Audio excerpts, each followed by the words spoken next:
Sir एक बार repeat कर दीजिए।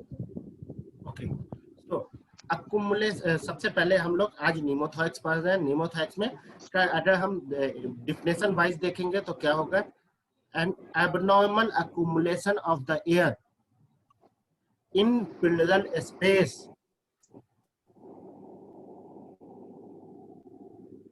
and abnormal accumulation of the air in pleural space between the lungs and chest wall, between the lungs and chest wall. Commonly it is occur in unilateral space. Commonly it is occur in unilateral space, but it can be occur bilaterally, but it can be occur bilaterally.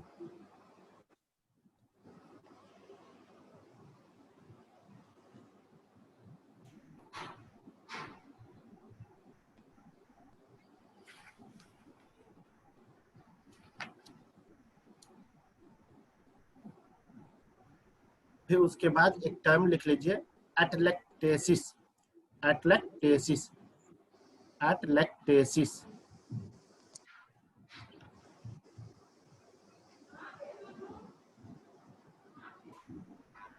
चूंकि इसके नतीजे में atelectasis हुआ करता है, इसलिए इसको जानना जरूरी है इन शॉर्ट के एटलेक्टेसिस क्या हो। तो एटलेक्टेसिस जो है वो क्या होता है, atelectasis is the condition when due to collapse of lungs gas exchange will be absent or severely diminished. Atelectasis is the condition when due to collapse of lungs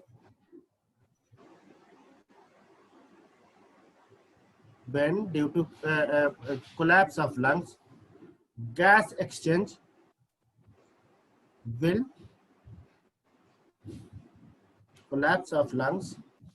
be occur and gas exchange has absent or severely diminished. Gas exchange has absent or severely diminished.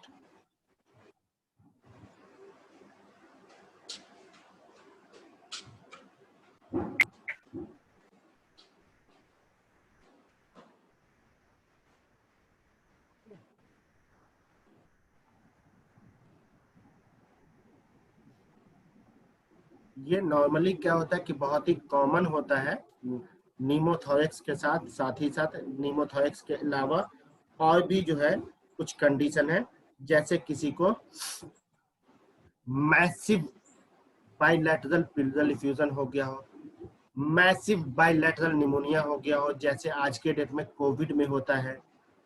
तो उसमें भी Covid में भी क्या होता है कि due to consolidation जो है पूरी तौर पे लंग्स का जो गैस एक्सचेंज कैपेसिटी है वो पूरी तौर पे खत्म हो जाती है अगर मैसिव तौर पे स्प्रेड कर जाए ऑल ओवर द लंग्स, और जिसकी वजह से डेथ होता है।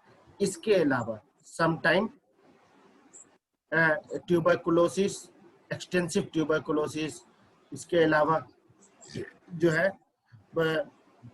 ये आपको क्या नाम है, जो हेवी स्मोकर होते हैं, after long term heavy smoker होते हैं जिनको इम्फाइजमा डेवलप करता है, तो एक्सटेंसिव केस ऑफ इम्फाइजमा या फिर लंग्स कार्सिनोमा, लंग्स कार्सिनोमा, इन कंडीशन में हमें मिलता है ये चीजें, एटलेक्टेसिस डेवलप हो जाता है। बेसिकली एटलेक्टेसिस जो चीज है वो क्या है कि गैस एक्सचेंज का खत्म हो जाना या एब्सेंट हो जाना या फिर बहुत सेवियरली डिमिनिश्ड हो जाना। यानी बहुत सेवियरली से मुराद क्या होता है कि more than 75% gas exchange diminished हो जाए, इसको हम एटलेक्टेसिस कहते हैं। अब आगे बात करते हैं कि इसके टाइप की। टाइप जो होते हैं बेसिकली इसके दो टाइप होते हैं। पहला स्पॉन्टेनियस निमोथोरेक्स और दूसरा टेंशन निमोथोरेक्स। पहला स्पॉन्टेनियस निमोथोरेक्स, दूसरा टेंशन निमोथोरेक्स।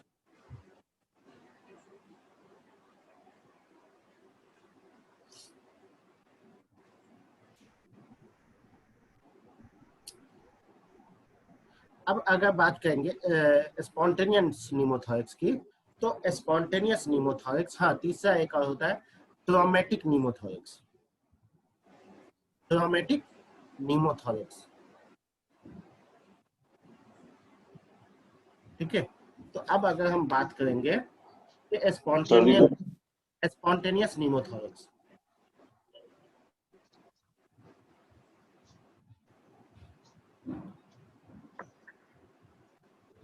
तो स्पॉन्टेनियस निमोथोरेक्स जो है ये किसे कहेंगे, जब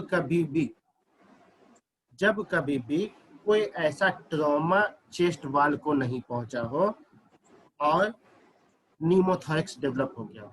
यानी कहने का मतलब यह है कि without any trauma, basically spontaneous pneumothorax and traumatic pneumothorax ही होता है। ट्रॉमेटिक निमोथोरेक्स का ही एक पार्ट है टेंशन निमोथोरेक्स। तो अगर हम स्पॉन्टेनियस निमोथोरेक्स की बात करें, तो स्पॉन्टेनियस निमोथोरेक्स वो कंडीशन जिसमें बगैर किसी चेस्ट वाल ट्रॉमा के, विदाउट ट्रॉमा ऑफ चेस्ट वाल निमोथोरेक्स बैठता है, उसको हम spontaneous pneumothorax कहते हैं। तो spontaneous pneumothorax is one which occur without antecedent to the thorax, which occur without antecedent trauma to the thorax। spontaneous pneumothorax को पहले लिख लीजिए, which occur without antecedent trauma of the thorax। Okay okay? अब इसको जो है further spontaneous निमोथोरेक्स को दो पार्ट में डिवाइड किया गया। पहला को कहते हैं प्राइमरी स्पॉन्टेनियस निमोथोरेक्स और दूसरे को कहते हैं secondary spontaneous pneumothorax. Primary spontaneous pneumothorax and दूसरा secondary spontaneous pneumothorax. Primary spontaneous pneumothorax जो है इसमें लंग्स डिजीज कोई नहीं होता है, लंग्स डिजीज कोई नहीं होता है या फिर कोई सब क्लिनिकल डिजीज नहीं होता है, लेकिन इसको स्पॉन्टेनियस निमोथोरेक्स डेवलप हो जाता है, लेकिन इसको निमोथोरेक्स डेवलप हो जाता है। अमूमनतः ये छोटा सा निमोथोरेक्स 1 to 2 सेंटीमीटर का निमोथोरेक्स डेवलप हुआ करता है और स्पेशली एपाइकल स्पेस में हुआ करता है। तो इसलिए इसको प्राइमरी निमोथोरेक्स कहते हैं, जब कोई दूसरी चीज इसके पीछे इन्वॉल्व ना हो, दूसरा कोई डिजीज इसके पीछे इन्वॉल्व ना हो, इस कंडीशन को हम कहते हैं प्राइमरी निमोथोरेक्स।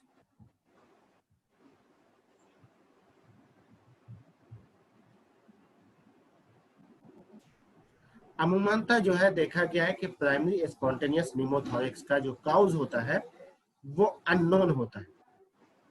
अमूमनतः इसका काउज जो होता है वो अननोन होता है, लेकिन काउज अननोन होता है, लेकिन कुछ फैक्टर है जो इसके लिए जिम्मेदार होते हैं। वो कुछ फैक्टर क्या है? सबसे पहला स्मोकिंग, सबसे पहला फैक्टर क्या है? स्मोकिंग। दूसरा टॉल, तीसरा मेल। चौथा थिन, यानी पतला दुबला लंबा बंदा स्मोकर है तो उसमें ये चीजें कॉमन देखने को मिलेगी। पतला दुबला लंबा और स्मोकर है तो उसमें ये चीजें देखने को मिल सकती है। ये इसके रिस्क फैक्टर में आते हैं। अब वो स्मोकिंग दोनों में से किसी चीज का हो सकता है, चाहे वो आपका गांजा का स्मोकिंग हो या फिर सिगरेट और बीड़ी का स्मोकिंग हो। कहने का मतलब है कि या तो टोबैको का स्मोकिंग हो या फिर कैनाबीज का स्मोकिंग हो। कैनाबीज का स्मोकिंग हो या टोबैको का स्मोकिंग हो, दोनों स्मोकिंग इसके लिए जिम्मेदार होता है। ठीक है, क्योंकि इसका काउज अननोन है तो एग्जैक्टली मैकेनिज्म भी अननोन ही है। एग्जैक्टली मैकेनिज्म भी अननोन ही है। ठीक है,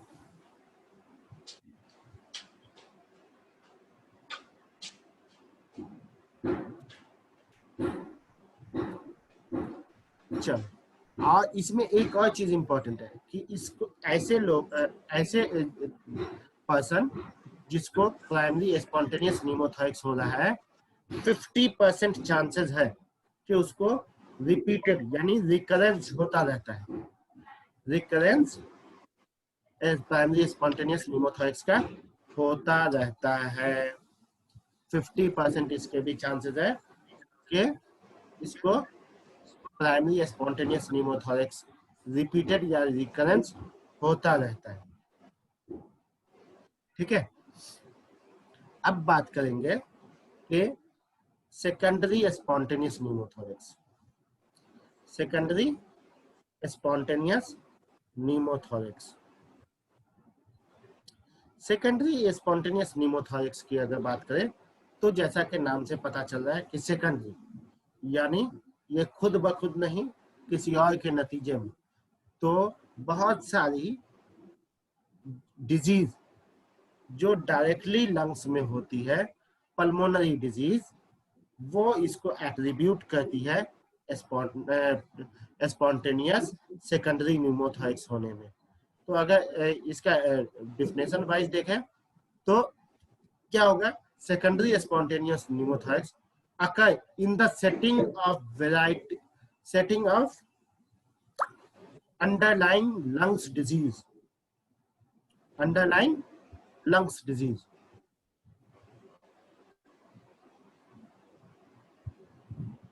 मोस्ट कॉमनली सीओपीडी में देखने को मिलता है, जो कि 70% ऑफ सेकेंडरी स्पॉन्टेनियस निमोथोरिक्स में जो है वो सीओपीडी के केस में देखने को मिलता है।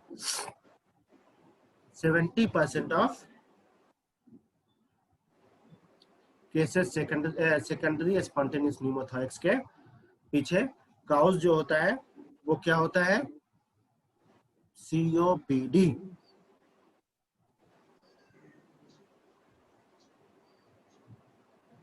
इसके अलावा और भी इसका काउज हो सकता है। वो क्या हो सकता है, bronchial asthma, tuberculosis, pneumonia, staphylococcus lungs abscess, या फिर कार्सिनोमा ऑफ लंग्स, या सिस्टिक फाइब्रोसिस, या फाइब्रोजिंग एल्वियोलाइटिस, या हिस्टोसाइटोसिस, या फिर मार्फन सिंड्रोम। ये सारे के सारे काउज इसके हो सकते हैं। तो इसके जो स्पॉन्टेनियस सेकेंडरी निमोथोरिक्स है, इसके काउज अगर लिखना है तो लिख सकते हैं सीओपीडी मोस्ट कॉमनली अकाउंट 70%। इसके अलावा asthma,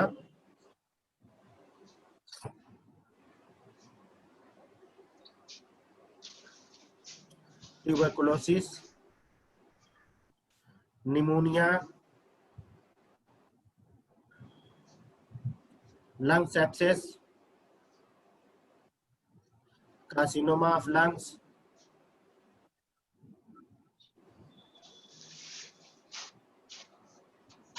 carcinoma of lungs, of lungs, Marfan syndrome, homocystinuria, होमोसिस्टिनूरिया,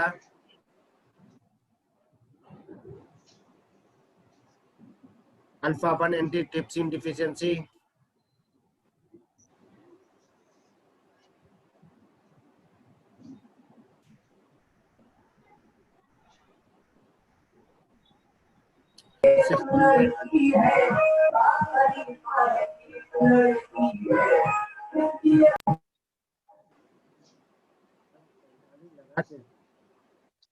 क्या है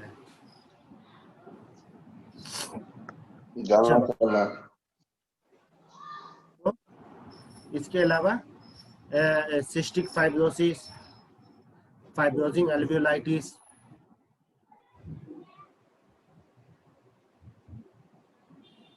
ये सारे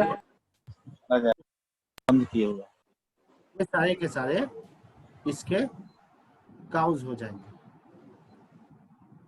ठीक है, सम टाइम इसमें और भी कुछ डिजीज है जो रोल प्ले करता है, जैसे बच्चों में अगर होता है तो क्या रोल प्ले कर सकता है, मिजिल्स या फिर inhalation of a foreign body, measles, inhalation of a foreign body, congenital malformation,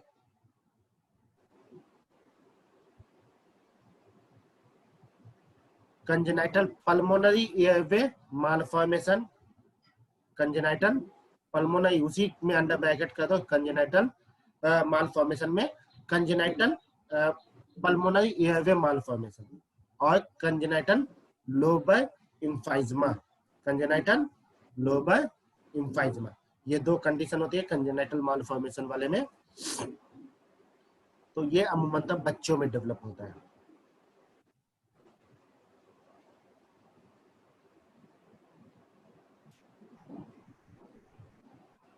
अब बात करेंगे हम लोग ट्रॉमेटिक नीमोथोरेक्स की, ट्रॉमेटिक नीमोथोरेक्स।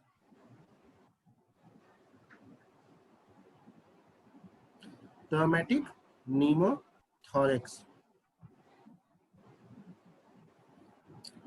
अमूमन जो ट्रॉमेटिक, जैसा कि नाम से जाहिर होता है, क्या होता है ये कि किसी ट्रॉमा के नतीजे में, किसी ट्रॉमा के नतीजे में, अब वो पेनिट्रेटिंग ट्रॉमा और नॉन पेनिट्रेटिंग ट्रॉमा हो सकता है, यानी ब्लंट ट्रॉमा और पेनिट्रेटिंग इंजरी, ब्लंट ट्रॉमा और पेनिट्रेटिंग इंजरी।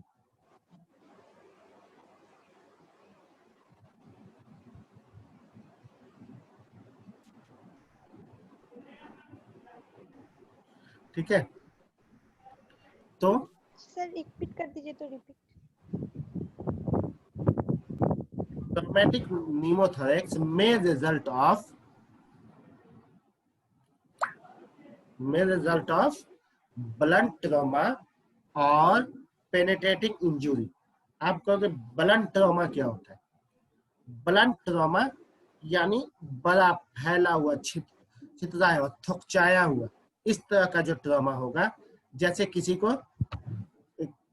जैसे बम ब्लास्ट हुआ, बम ब्लास्ट के नतीजे में क्या हुआ, किसी को फाइट मार दिया गया, बड़े मेजर चीजों से मार दिया गया, वो क्या होगा कि ब्लंट ट्रॉमा कॉज करेगा। वहीं पेनिट्रेटिंग ट्रॉमा यानी कोई धारदार चीजों से या नोकीली चीजों से ये किया, उसको पेनिट्रेटिंग ट्रॉमा कहते हैं।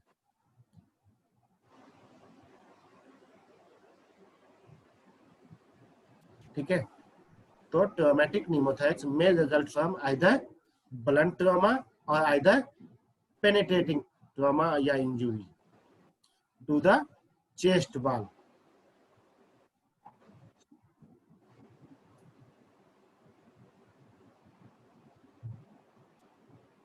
अमूमन ये डेवलप कैसे होता है?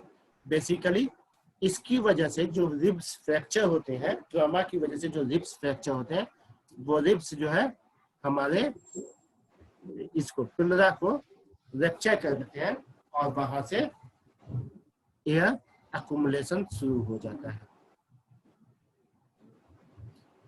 या फिर इसोफेगस रैप्चर हो जाए तो, या फिर एब्डोमेन का ट्रॉमा जिसकी वजह से डायफ्राम रैप्चर हो जाए।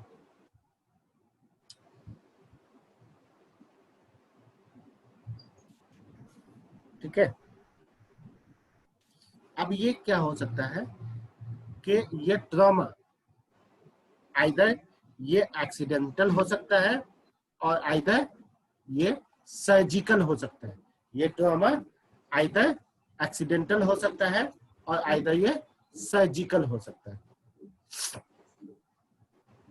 जैसा कि इससे पहले मैंने बताया था फिंगर टैपिंग वगैरह में कि ध्यान रखना पड़ता है हमें कि ये डेवलप ये निमोथोरेक्स डेवलप ना हो, इसके लिए हमें बहुत प्रिकॉशन रखना पड़ता है। तो पोस्ट कहते हैं ड्यूरिंग द थोरैकोसेंटेसिस भी निमोथोरेक्स के चांसेस बहुत ज्यादा होते हैं। तो थोरैकोसेंटेसिस वो दोनों तरह से, या आइदर आप निडिल और इंटरकैथ मेथड से करते हैं तो भी, और आइदर आप आईसीटी डालते हैं तो भी, दोनों तरीके में आपको चांसेस ये होता है कि ये बढ़ जाए।